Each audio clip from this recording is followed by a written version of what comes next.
Hey everyone, so yep, my favorite pose. The beautiful Steph is going to demonstrate it for us, Shavasana or corpse pose. So I'm just going to take you in a little closer to Steph just to see what we can do about describing a couple of the bits and pieces.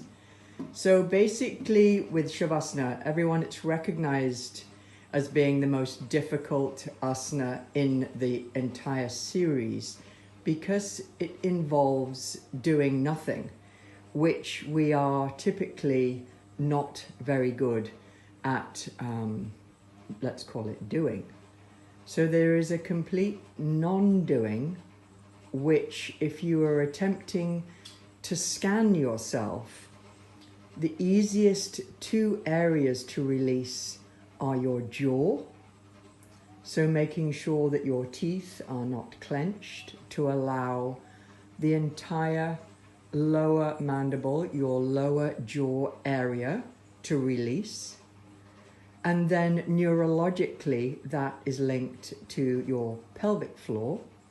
So we've spoken about the very elevated, highest point of the spine, and then all the way through to your base, to the bottom of the spine, your pelvis, your pelvic floor relaxed. If those two areas are such, you will then be able to utilize the most important muscle of the body, which is the diaphragm. In Shavasana, yes, corpse pose, ideally it is that there is nothing in the body and nothing in the mind.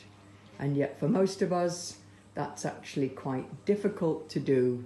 So a gentle bridge from physical to utter relaxation of Shavasana is through the breath.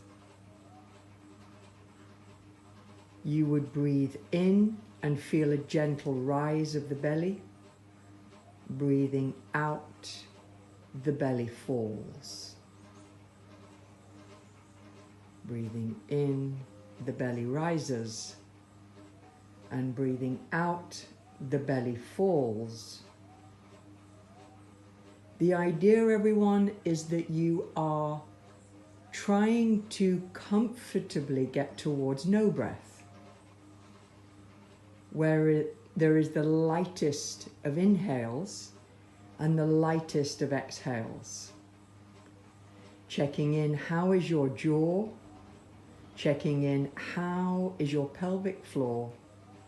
Both open and relaxed to allow the breath to be at its optimal mechanics, optimal rate, and therefore optimal delivery of nutrients to your brain. Breathing in, belly rises. Breathing out, belly falls. That anchor, that central point in the idea of the stillness of this pose. Further techniques do involve the full relaxation through the body. Steph and I will cover Yoga Nidra, that's called. That is another technique that can be adopted during Shavasana to allow for utter relaxation. But the very simple, everyone, is, as Steph said earlier in the video, you set your timer, you lie down, you release jaw and your floor, you come into the awareness around your belly, and that gentle in breath and gentle out breath.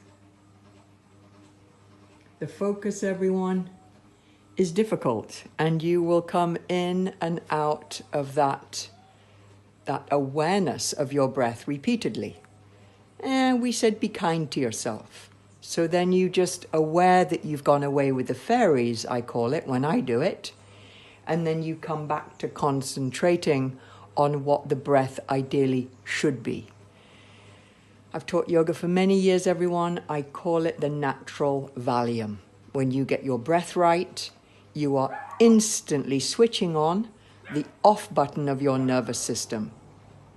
The most powerful thing that we can do. But we'll talk more about that. Thank you, beautiful Stef. I'm going to bring you into her smiley face. Thanks, guys.